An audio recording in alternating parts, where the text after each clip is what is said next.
Hello বন্ধুরা, good morning. Welcome back to my channel entertainment and cooking. আর কেমন আছো তোমরা? আশা করছি ভালো আছো, আর আমিও বেশ ভালো আছি। তো আমি আজকে তোমাদের সাথে নতুন একটা জিনিস শেয়ার করতে এসেছি, যেটা হচ্ছে আমার আজকে দুপুরের লাঞ্চের মেনু। থাম্বনেল দেখে বুঝতেই পেরে গেছো। তো আমার আজকে দুপুরের মেনু হচ্ছে খুব সিম্পল, যেটা হচ্ছে দুধ ভাত আর আলু মাখা। তো আমার মতো দুধ ভাত আর আলু মাখা খেতে কে কে পছন্দ করো সেটা আমাকে অবশ্যই কমেন্টে জানিও, আর পুরো ভিডিওটা স্কিপ না করে দেখতে থাকো। আশা করছি ভীষণ ভালো লাগবে তোমাদের। তো এদিকে আমার থালা বাসনগুলো সকালবেলাতে ধুয়ে রাখা হয়ে গেছে, জল ঝরার জন্য রেখে দিয়েছিলাম, তার জন্য ওগুলোকে এখন নিয়ে চলে আসছি। ওগুলোকে আমি রান্নাঘরের দিকে নিয়ে যাচ্ছি, ওখানে আমি রেখে দেব। তারপরে আমি ওদিকে ভাত চাপিয়ে এসেছিলাম। তো আর এদিকে আমি থালা বাসনগুলো নিয়ে রান্নাঘরে রেখে দিলাম।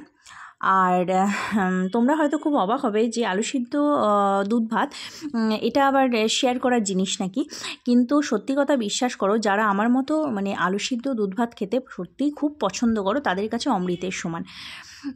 তো ভীষণ টেস্টি মানে একটা খাবার, আমার তো খুব ভালো লাগে।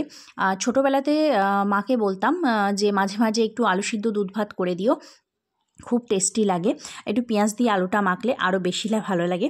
তো আমিও আজকে সেটাই করছি। আর এই দেখো ওদিকে দুধটা গরম করতে দিয়ে দিয়েছি, আর এখানে আমি আলুগুলো প্রেশার কুকারে সিদ্ধ করে রেখে দিয়েছিলাম। তোমরা চাইলে ভাতেও সিদ্ধ করে নিতে পারো, মানে ভাতের হাঁড়িতে ভাত যখন চাপাবে তখন তোমরা সিদ্ধ করে নিতে পারো।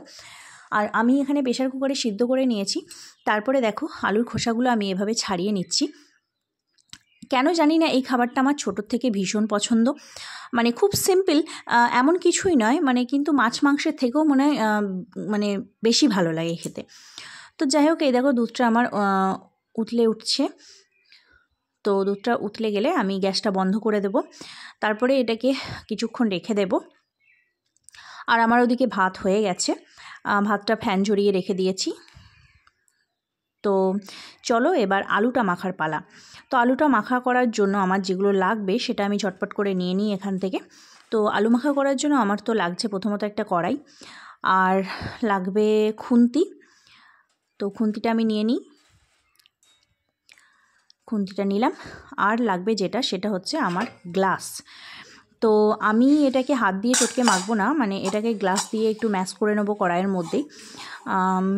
তো চলো দেখো আমি কীভাবে আলুটা মাখা করি। আর এই যে দেখছো দুধটা আমার হয়ে গেছে, বেশ ভালোই গরম আছে, তাই এটাকে শুধু হাতে করে আমি ওটাকে এক জায়গায় দিতে পারছি না, এর জন্য সাঁড়াশি ধরে আমি এটাকে একটা সাইডে রেখে দিচ্ছি। তো সাঁড়াশি করে এটাকে দুধটাকে একটা জায়গায় রেখে দিলাম। এবার আমি যেটা করব সেটা হচ্ছে গ্যাসটা জ্বেলে দেব, তারপরে কড়াইটা চাপিয়ে দিই গ্যাসের উপরে। এই যে দেখো সব সমেত চাপিয়ে দিলাম, তোমরা আবার অন্য কিছু ভেবো না। যাই হোক, আমি গ্লাসটা খুন্তিটা দুটোই নামিয়ে নেব। আর এর উপরে আমি দিয়ে দেব এবার সামান্য পরিমাণে তেল। কড়াইটা গরম হোক একটু। আর এখানে দেখো আমার এমন কিছুই লাগেনি, জাস্ট একটু পেঁয়াজ কুচি নিয়েছি আর কাঁচা লঙ্কা কুচি নিয়েছি। ঝালটা তোমরা তোমাদের পছন্দ মতো নিয়ে নিতে পারো। যারা আলু সিদ্ধ দুধ ভাত খেয়েছো তারা তো এর টেস্টটা জানোই, আর যারা খাওনি তাদেরকে আমি বলবো অবশ্যই একবার আলু সিদ্ধ দুধ ভাত মানে বাড়িতে ট্রাই করে দেখো। মানে একবার খেলে না তোমাদের মনে হবে যে যখনই সুযোগ পাবো বা ফাঁকা থাকবো তখনই আমি এরকম একটা খাবার করে খাবো।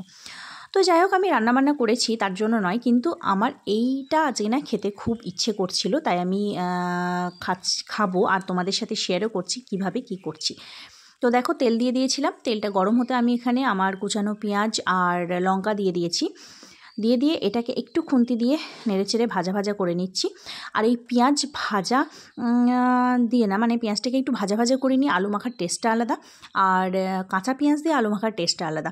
তোমাদের যেটা ভালো লাগে তোমরা সেটা করো। আমি কাঁচা পেঁয়াজ দিয়েও মানে আলু মাখাটা করি, আর দুধ দিয়ে খাই, আর হচ্ছে এভাবে পেঁয়াজটা ভেজেও খাই। তো আজকে মনে হলো একটু যে ভেজেই আলুটা মাখা করি, ভালো লাগবে। কিন্তু তোমরা এই দুটোর মধ্যে একটা করতেই পারো, কোনো অসুবিধা নেই। তো দুটোর টেস্ট অবশ্যই একটু আলাদা হয়, কিন্তু তোমরা তোমাদের পছন্দ মতো খেতে পারো। তো তোমরা অবশ্যই বাড়িতে একবার ট্রাই করে আর আমাকে নিশ্চয়ই কমেন্টে জানিও যে তোমাদের কেমন লেগেছে। আর যারা আলু সিদ্ধ দুধ ভাত খাও, এর টেস্টটা জানো, তারা তো আমাকে অবশ্যই জানিও। তো এই যে এবার আমি আলুটাকে হাতে করে একটু চটকে কড়াইয়ের মধ্যে দিয়ে দিলাম। তারপরে আমি এই গ্লাসটা করে না ঠিক এভাবে কড়াইয়ের মধ্যে আলুটাকে ভালো করে ম্যাশ করে নেব। তো আস্তে আস্তে আমি এটাকে ম্যাশ করে নিচ্ছি। তো এই যে দেখো আলুটা আমার ধীরে ধীরে ম্যাশ করতে করতে আমার পুরোটাই হয়ে গেছে আলু মাখাটা।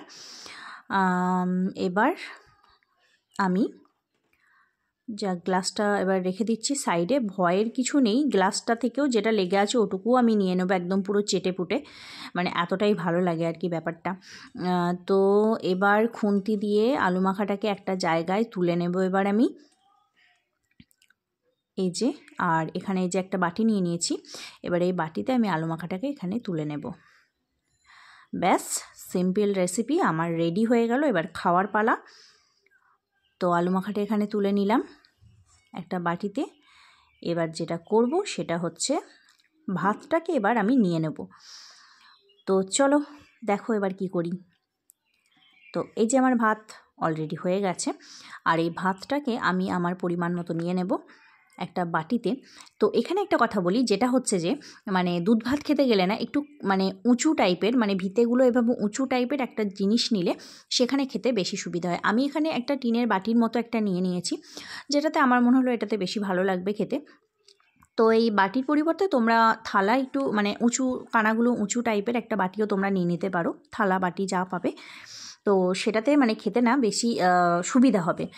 কারণ কি শেষে ধরো দুধটা তো ওটা আর তো হাতে করে তুলে খাওয়া যাবে না, ওটা একটু চুমুক দিয়ে খেতে হবে। তো ওটারও স্বাদ আলাদা অন্য রকমের একদম। তো যাই হোক এই যে আমি ভাতটাকেও না একটু হাতে করে ম্যাশ করে নিচ্ছি, চটকে নিচ্ছি। এটা হাতে করে হালকা একদম একটু ম্যাশ করে নেব, খুব বেশি না, যেহেতু ভাতটা গরম আছে তাই হালকাতেই একদম বেশ ভালোই ম্যাশ হয়ে গেছে। এবার যেটা করব, এই ভাতের মধ্যে এবার আমি গরম গরম দুধটা ঢেলে দেব। তো এখানে দেখছো দুধটা আমার মানে কিছুক্ষণ থাকাতে শর্টটাও পড়ে গেছে। তো শর্টটা আমি খাবো না, তোমরা চাইলে শর্টটাও নিতে পারো, কিন্তু শর্টটা আজকে আমি আর খাবো না, আমি জাস্ট দুধটাই নেব। তো শর দিয়েও না আমার মানে দুধটা মানে ভাতটা ভীষণ ভালো লাগে খেতে। তো শর দিয়ে ছোটোবেলাতে মুড়িও খেতাম, খুব ভালো লাগতো খেতে। তো এই যে এবার আমি গামছা দিয়ে দুধের হাঁড়িটাকে ভালো করে ধরে নিচ্ছি, মানে কোনোভাবেই পজিশন পাচ্ছি না, যাই হোক কোনোভাবে ধরে নিলাম।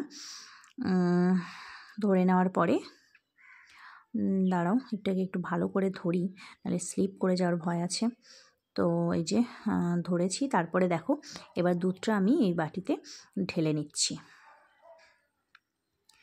এই যে দুধটা ঢেলে নিচ্ছি আমি। এখানে খুব সাবধানে ঢালছি যাতে শর্টটা না চলে আসে, তার জন্য। আসলে শর্টটা দিয়ে আমি ঘি তৈরি করব, ওই জন্য শর্টটাকে একটু একটু করে জমিয়ে রেখে, এই শীতকাল ছাড়া তো আর ঘিও হবেও না। আর তোমরা ঘি তৈরি করার রেসিপিটাও যদি দেখতে চাও তাহলে আমার চ্যানেলে অবশ্যই চেক করে নিতে পারো। তো তারপরে দেখো এটাকে আমি ভালো করে দুধটা ভাতের সাথে মিক্সড করে নিচ্ছি। আর মিক্সড করে নিলাম, ব্যাস আমার সিম্পল এবং অমৃতের স্বাদের মতো একটা দুপুরের লাঞ্চের মেনু, যেটা আমার খুব পছন্দের। আমি আমার মতো করে খাচ্ছি বা খাবো, আর তোমরাও তোমাদের মতো করে খেও।